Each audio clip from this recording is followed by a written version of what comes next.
I'm looking forward to seeing how James is going to be able to counteract the Sun mode of Francesco's side. Oh, I'm delighted to see it. On Francesco's side, there is a Regieleki and a Charizard facing down against a Fire and Electric type of James's side with the Incineroar and the Zapdos. Yeah, we've got your favorite electric type on one side and my favorite electric type on one side. So it's perfect here. But yeah, I mean, the Regieleki here in a little bit of an awkward spot because of the fake out from the Incineroar on James's side of the field. It is going to be able to disrupt the Regieleki this turn, prevent it from getting that Electro Web off or big attack into the Zapdos potentially. But then it does create the option for Francesco to potentially take advantage of that fake out and switch in the Groudon here. But if you do that, you're risking, especially if you max with your Charizard, if you are risking a speed tie with the Zapdos potentially. But if you want to risk it, then it's always worth the risk. But not wanting to play too risky this first turn and lose those brackets, just taking things slowly, switching that Charizard out for safer times ahead.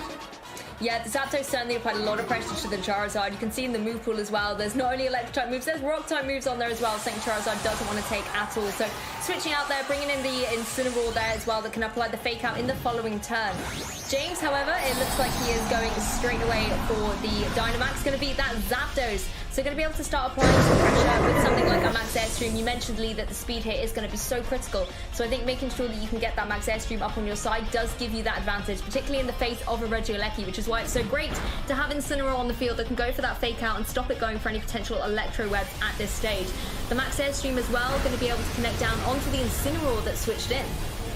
Yeah, and you know, you would maybe think, well, you're kind of covering bases here, aren't you, with the Zapdos? You know, you want to get damage onto the Charizard in case it does go for its Gigantamax, and if it does switch out into something like the Groudon, you want to be getting a little bit, back for the target into that slot. So the Regieleki, not really something you're too concerned about right now because, you know, the sash has been broken by a Yoron Incineroar, and you're going to be able to get maybe Flare Blitz off into that slot or maybe a Parting Shot to readjust, but you're going to you're kind of locked into going for these Airstreams now if you are Zapdos, just to keep ahead of the curve, because these Electro Webs that the Regieleki can kind of apply this next turn are going to be there until you remove it from the field. So a big kind of thorn that James needs to remove from the field as soon as possible.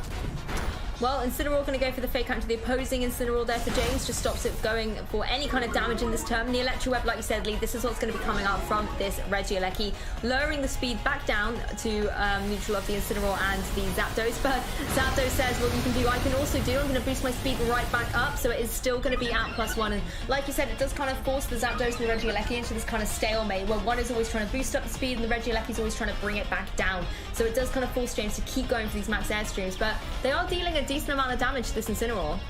Yeah, and you know, the Incineroar's in range now to go down from another Airstream this turn, so that would be ideal. You know, the perfect situation for James is here you pick up the knockout onto the Incineroar, you Flare Blitz into the Regieleki, and you get a double knockout, which is ideal. But then, you know, Francesco's done a nice job of stalling out these Dynamax turns without losing really too much in the process, you know.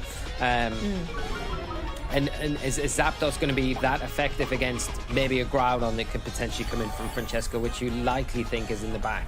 It potentially will outspeed Charizard if we do see another Airstream here, which we do. So it makes that matchup a little bit easier. But again, the Groudon coming in could be a little bit more problematic.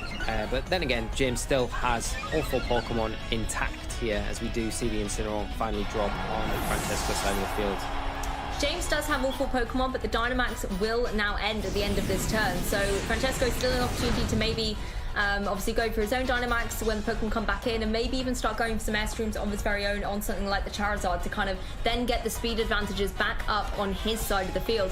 Zapdos, it's great that you've got the speed up, but the other critical thing is you're only getting the speed up on the Zapdos and the Incineroar. If either of those Pokemon switch out or get KO'd, that speed advantage has been lost for James. Yeah, and you know, that's the problem, I think. You're tied to kind of keeping these Pokemon in the field, and now if we do see the Charizard Gigantamax, it's definitely not going to go down to a Zapdos Thunderbolt, is it? And you know, the Regieleki in a position where it can just get rid of that speed boost quite easily now with another Electro Web, making it very difficult for Zapdos to really function. And we do see it's actually got the Assault Vest there, so you know, it might be able to take an attack from this Charizard. It probably will be, but if we do see the Groudon switch for the Regieleki, it's it's still going to be difficult because I don't see the Charizard going down to a Thunderbolt here from a Zapdos if it does decide to go for that Gigantamax. Yeah, that's the thing, particularly if it's Gigantamax, like you said, it's going to get that extra HP boost, going to be able to survive out any of those electric type moves a little bit more. I wonder though, however, with that ancient power that's on there, if that could factor into things as well, kind of being 4 times weak. Interesting change though here from James, going to be bringing in the Solgaleo as well, a Pokemon we haven't been able to showcase a lot on the broadcast so far, so lovely to see it jumping into the action. And Francesco does go for the Gigantamax on the Charizard, so going to be able to apply a lot of pressure with fire type moves to that Solgaleo that's just joined the field, and of course be able to set up any residual damage in the same way. The Electro Web comes out once again from that Regieleki, lowering the speed of the Zapdos right back down to neutral, and Solgaleo of course now at -1. Charizard is going to go for that max airstream, going to be able to do some good damage to that Solgaleo and critically just make sure the speed advantage is forever now in Francesco's favour, being able to get up to +1, whereas the Zapdos has kind of been put back to its normal neutral speed here. Yeah, and like you mentioned, Lou, I think this is a situation that you outlined exactly. You know, the problem is as soon as the Incineroar or the Zapdos go off the field, you lose all your speed boosts, and as long as that Regieleki is still sitting on the field for Francesco, he's got the ability to kind of just remove those speed boosts anyway while you kind of take advantage of your own Gigantamax, which we're seeing with the Charizard, and get those additional speed boosts on top of that. Now the Charizard's in an amazing position to go for its G-Max Wildfire move and get that residual damage kind of starting on the field, and you know, you'll be able to remove the Solgaleo or potentially the Zapdos here, and you've still got one Pokemon in the back. I don't know what the Solgaleo is going to do. Obviously, it doesn't get its speed reduced by the Electro Web because of its full body ability, which prevents the stat drops. So that's helpful. But again, it's always going to be slower than a Charizard in most situations without any additional speed control. Yeah, exactly. Solgaleo just going to retreat here, bring in the Incineroar, going to be able to apply some pressure with the Fake Out, maybe into the Regieleki for the next turn. James has to find a way to stop it in its tracks. These Electro Webs are doing a lot of damage in terms of the speed tiers and constantly chipping away at his Pokemon as well. Very interesting here to go for the Max Guard on that opposing Charizard, as Regieleki actually going to go straight for a Thunderbolt here. Going to go down into that imposing Incineroar and remove it from place straight away. So looks like the Thunderbolt obviously going to go into that Max Guard, but it looks like from Francesco's side, he was really wary of that Solgaleo. Like you said, Lee, that it wouldn't have had its speed reduced, so my error there, but being able to keep itself at its neutral point and having access to a move like Rock Slide, that's something that the Charizard certainly doesn't want to take. So I think Regieleki being able to try and remove it from the field was really great there from Francesco. Yeah, it maybe indicates a little bit about the speed of this Charizard, but maybe as well Francesco just wanted to be very cautious about how he's approaching this match. Now the Grimmsnarl comes onto the field for James, and this does create a few issues because things like Thunder Wave, things like screens will slow that Charizard down, and we've already seen the damage of one Thunderbolt here. We know another one is going to be able to probably pick up a knockout and make it difficult to really gain any sort of momentum with the Charizard now, but the Regieleki, like everything else, kind of still sticking around on the field. Francesco identifying this, doesn't want to take the risks and switches that Charizard out. Not something we commonly see when a player goes for that Gigantamax or Dynamax with their Pokemon, but a very smart conservative play here to make sure that it sticks around for later on in this game. Yeah, I really like this player from Francesco. You're going to be able to set up the Sun and obviously not take a Thunder Wave here on your opposing Charizard. Groudon going to be able to avoid that, and Grimmsnarl avoiding the Electro Web here as well. Zapdos is going to take, and you can see the damage, particularly with that critical hit that this Regieleki is capable of doing. It looks so happy with the destruction that it is dealing out here. Zapdos goes again for that Thunderbolt, so really great switch here from Francesco. Of course, as well, the speed drops that this Regieleki are doing onto James's Pokemon are going to remain intact, and one thing that's nice for James is that Grimmsnarl doesn't worry about the speed drops. If it's got the Prankster ability, it can go for those Thunder Waves into the Charizard when it rejoins the field. Yeah, and you know, the big problem here, I think, for James is the fact that he's left the Regieleki on the field so long. You know, if you removed it a lot sooner, you wouldn't have this issue where it's able to kind of get this chip damage off every turn and threaten with these speed control drops that we're seeing all the time. Oh, huge damage coming out from that Regieleki as Groudon is going to follow up with a Rock Slide. It's going to be able to connect. The Reflector's up though, so it's going to be dealing less damage. And of course, not very effective on that Solgaleo anyway. So Solgaleo able to hang around here, but the thing is Regieleki is able to deal out such damage with that Thunderbolt. Yeah, and you know, you can throw a Light Screen up here, but I think Solgaleo's solo health now, you know, a Thunderbolt and a Precipice Blades combination, you can be more than enough to deal with both targets sitting on the field, and then it just leaves Zapdos. So I think Solgaleo is probably taking a little bit too much damage for it to be as useful as you kind of want it to be in the end game as maybe James had planned. But again, it boils down to the fact that Regieleki has just been allowed to sit here from Francesco and just have that kind of a choice of what it wants to do, you know. Electro Web this turn, Thunderbolt this turn, and just showing how effective as it can be. But and this isn't to get at James, but it's because Francesco putting things next to the Regieleki that are kind of that pull your attention away. So you're not really concentrating too much down on the Regieleki. You're saying, oh well, I've got a few turns to kind of get by because it's not knocking anything out in the near term. But the problem is the long term, you leave it on the field, it is doing that. And I think that's something that James may have to adjust for going into game 2.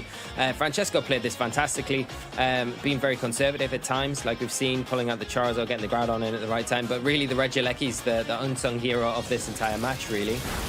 Yeah, 100%, and it's going to go for that Thunderbolt down into the Zapdos to be able to take game 1 there for Francesco. So huge congratulations taking that game 1. But like you said, James had some really great options in there, but Regieleki was just so strong, and I think it was amazing how Francesco was able to have the Regieleki and then another threat next to it, and that forced James to have to choose which Pokemon do I want to target down. And particularly when you think about the leads coming out with that Charizard could very easily have, you know, Gigantamaxed up, gone for that Wildfire, started that residual damage. For all you know, the Regieleki could have switched out, and then Groudon comes in, and that's going to boost up the Fire-type moves, of course, on that Charizard. So lots of different options, but Regieleki was just so happy to sit there the whole game, go, I'm going to do an Electro Web here, I'm going to do a Thunderbolt here, and it really did kind of show why it is such a great Pokemon, but at the same time, it did show how disruptive it can be, and if you're James coming into this next game, you have to think of a way to remove it easily. The max Airstreams, although they were boosting up the speed, they kind of put the Dynamax turns not to their full effect. No damage was being dealt out, no KOs were being taken, and I think that was possibly the difficulty there against that Regieleki. Yeah, definitely, and I think like because you were kind of you were just taking away the boosts every turn with the Regieleki, you know, and you saw how many turns it took. 3 turns to take down an Incineroar. Sure, you know, Francesco was pretty happy for that return. Let me stall out your Dynamax. In return, you can have my Incineroar. And that's a trade that you would take most of the time, you know.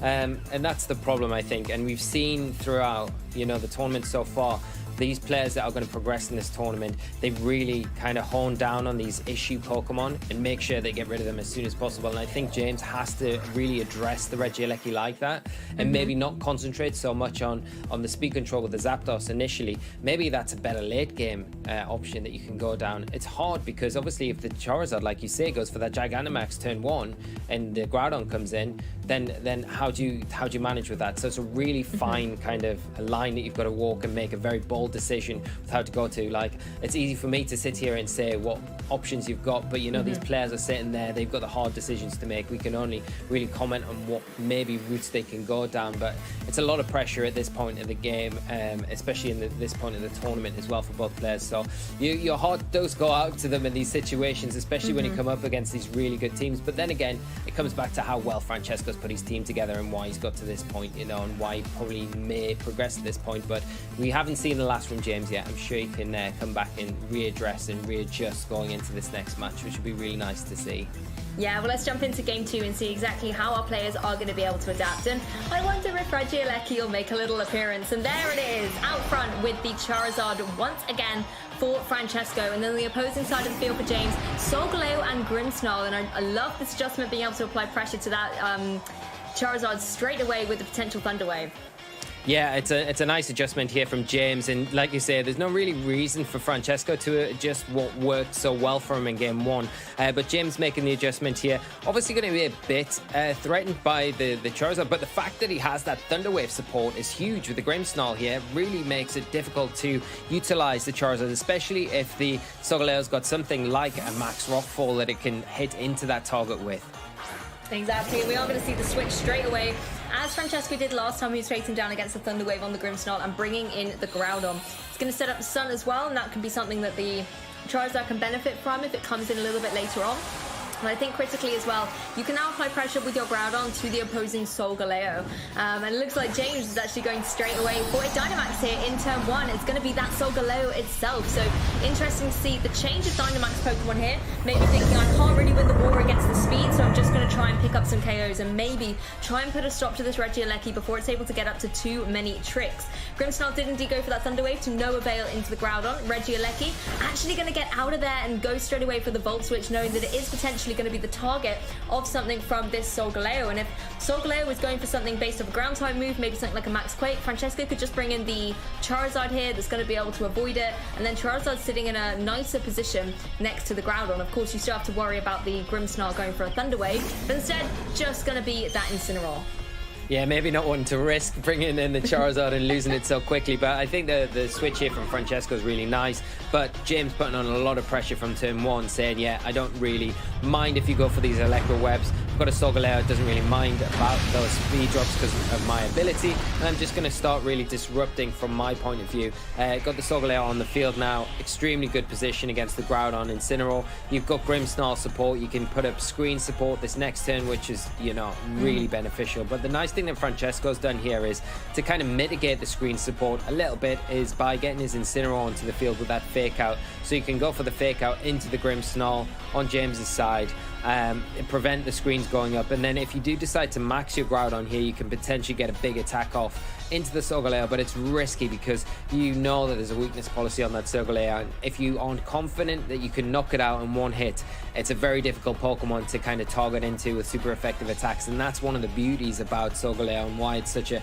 dangerous restricted Pokemon that players kind of opt to use. Yeah, something like the weakness policy can really turn a game into your favor, particularly like you said, Lee, the fact that it can be that Dynamax Pokemon, get that extra bulk with kind of the HP being doubled, can put it in such a strong position. And then because it has such an interesting move pool as well with the different types of map moves that it can offer, does make it quite a formidable threat. Of course, it's open team sheet, so our players do have that little bit of insight, but in a way that can make things more difficult because you know exactly the options that your opponent has. Incineroar's going to switch in for James, though, going to apply the Intimidate right back to the opposing Incineroar and also onto that opposing Groudon. Francesco just going to utilize the fake out opportunity, do a little bit of chip to that Incineroar as Solgaleo goes for the max Steel Spike. So boosting up the defenses on James's side of the field and dealing significant damage to that opposing Groudon as well. I think it was a nice switch because Grimmsnarl, as much as it wanted to set up the Reflect, was going to have to take the fake out, wouldn't move, and then would take possibly unnecessary damage.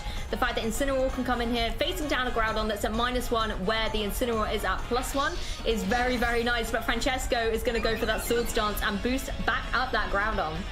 Yeah, now sitting on +2, very well. It's not +2, sorry, it's just +1 because of the Intimidate there from the Incineroar on James' side of the field. The defensive boost from the Steel Spikes is going to be useful against the Groudon in particular, but again, I think James is having a hard time where Francesco's kind of stalling out these max turns very well, and James isn't really getting the return that he's wanting to from these turns, especially if we do see the Groudon go for the Dynamax here. It's going to be in a position to really able to take any attack from the Solgaleo and return with potentially a Max Quake that could pick up the knockout depending on the Steel Spikes coming out or not. The other thing is, does Groudon just hold it, just wait to Dynamax, maybe one turn, wait for the Solgaleo not to be maxed anymore, and then decide to attack into it? Yeah, that's a nice way to sort of bypass around the potential weakness policy there. Groudon is going to have to take another Steel Spike, so Solgaleo really trying to make sure that it's getting up that bulk in the face of that Groudon. Any Precipice Blades or Max Quakes coming in its way, it wants to be best prepared to go against them. Incineroar going to go for the Parting Shot, but to no avail into the Protect of the Groudon, so a really nice Protect there from Francesco. And I also like this going for the U-turn into the opposing Incineroar. It's a little bit of chip, but it does allow Francesco the opportunity to pivot a Pokemon in from the back. If it's something like that Regieleki, you can start applying some pressure with those powerful Thunderbolts as well. Yeah, and that's the other thing, it's not just there, the Regieleki, if that does decide to come in as a kind of a way of speed control, but it does have the ability to hit some big damage like we saw in Game 1. Not opting for that though, as we see the Charizard make its way into the field. An interesting choice because the sun isn't actually up, but it does give Francesco maybe a little bit of room to play around to get that sun back up, maybe switch the Groudon out, forgo those attack boosts that you've got, get the Incineroar back onto the field, and maybe just have that fake out with the Charizard going into the next turn, potentially where you could go for the max and then switch into the Groudon and get that solar power activated once again. Yeah, exactly. A few options here, and if you're Francesco, you need to make sure that you are protecting the Pokemon that you need for that end game of the situation. You maybe don't want to switch out your Groudon because it's got that boost up, but at the same time, if you want to be able to reset the weather for your Charizard, then that is a sacrifice you're going to have to make. And if I was Francesco right now, I'd be really trying to think about which Pokemon I need to be able to take down the remaining Pokemon on James's side of the field. And Francesco's not going to be making any switches, instead committing straight away to the Dynamax. Yeah, and it's probably going to be, well, is it going to be the Groudon? No, it's going to be the Charizard. It does make sense, though. It is the fastest thing on the field, you know. It's going to be able to potentially hit the Solgaleo before it is able to move, and then combine that with the residual damage that you can get off with the Groudon, kind of maybe getting the Precipice Blades this turn in, picking up the knockout onto the Incineroar. It's a nice option here from Francesco, putting pressure on the end of the turn for James's Dynamax turns that he's just finished.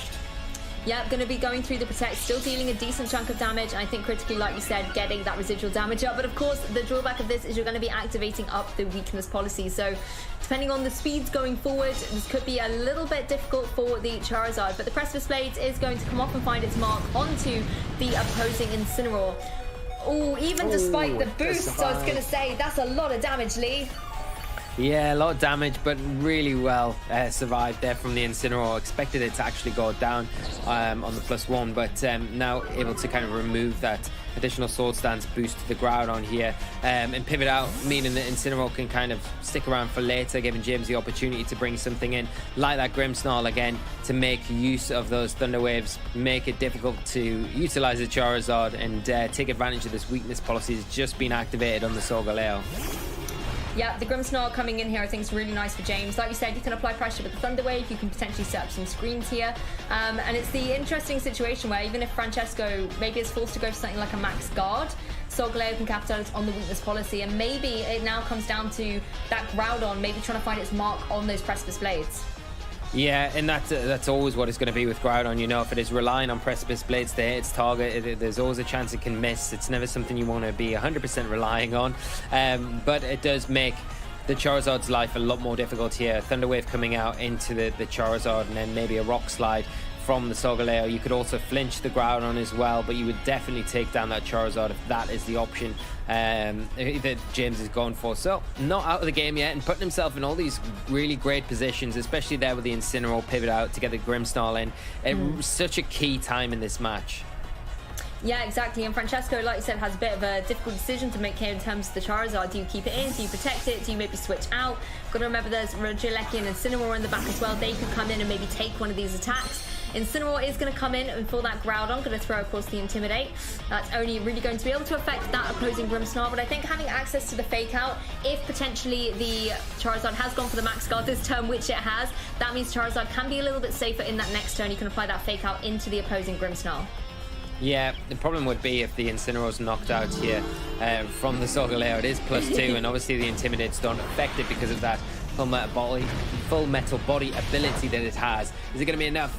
No, the Incineroar is going to be able to take this. Obviously a resisted hit, and like you say, Luke, now that Francesco's got the Incineroar onto the field with an active Fake Out, it kind of makes it hard to utilize the Grimmsnarl with that Thunder Wave, then putting the Charizard kind of back into a dominant position where it's going to be able to get rid of the Solgaleo once again. And you can see the residual damage from the Wildfire as well, sort of crossing through James's Pokemon here. But, I mean, I really, really like that Max Guard coming out from the Charizard. Max Guard's often one of those things that it's so difficult to lock in as a player because you know that you only have 3 turns of Dynamax. And do you necessarily want to use one where you can't get boosts and you can't deal damage?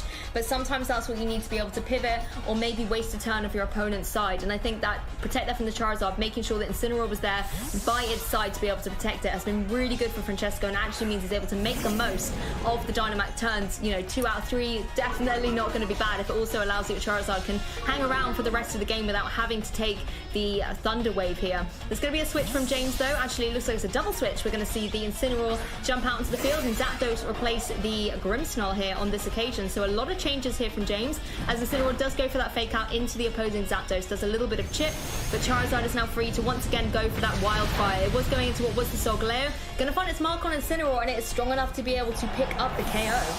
Yeah, and it's you know, I think James's hand was kind of forced there if you want to preserve the Solgaleo till for later on this game, you had to switch it out at that point. The Incineroar is a nice switch in, of course, because it is resisting that hit, but just so powerful that Charizard is able to pick up the knockout with how low health the Incineroar was anyway. Now the Grimmsnarl going to come in, going to have another opportunity to potentially get this Thunder Wave going, and the Zapdos in a position now where it can potentially, depending on well, the Incineroar, I think, is assault vested on Francesco's side, which makes it very unlikely that you're going to be able to pick up a knockout onto it. It's kind of like the way you would want to Thunder Wave into the Charizard, pick up the knockout onto the Incineroar. We could potentially double into the Incineroar here with the Grimmsnarl, expecting the Charizard to protect because of how wary Francesco has been this whole game about allowing his Charizard to not be Thunder Waved. You'd kind of think they'd either switch or protect it here. Yeah, well, it's going to be the switch, bringing in the Regieleki this time. Again, Pokemon not going to be phased by a Thunder Wave coming in its way. And it's happy to join us here on the field. The Grimmsnarl does indeed go for the Reflect. So just going to protect out from any of those physical type moves potentially coming out from something like the Incineroar. Thunderbolt coming out from Zapdos though, but you can see the Assault Vest really paying off to that opposing Incineroar that can then also go for this U-turn, switch out. Not enough to pick up a KO against that Grimmsnarl, but I think the residual damage is going to be able to come into effect here for Francesco.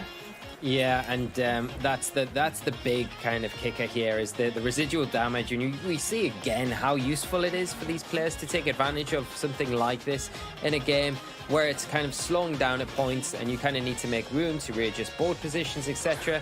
That residual damage doesn't let up. It just carries on for 4 turns, and it gets to the point where it either knocks things out or puts Pokemon into range for other Pokemon like Regieleki to come in and kind of clean up, and that's one of the real drawbacks of it if you're going up against it. Yeah, and Grimmsnarl, you can see, has been KO'd by the G-Max Wildfire Flames, so we'll be returning to its trainer. And, this is where things now start to get a little bit sort of tentative here for James. You have got the Zapdos, but there's not always a lot the Zapdos can really do to an opposing Groudon. And in return, Groudon can deal a lot of damage to both Solgaleo and the Zapdos with Precipice Blades and Rock Slide, respectively. Yeah, and then you've still got to consider as well the Thunderbolt from the Regieleki that would be coming probably into that Solgaleo slot.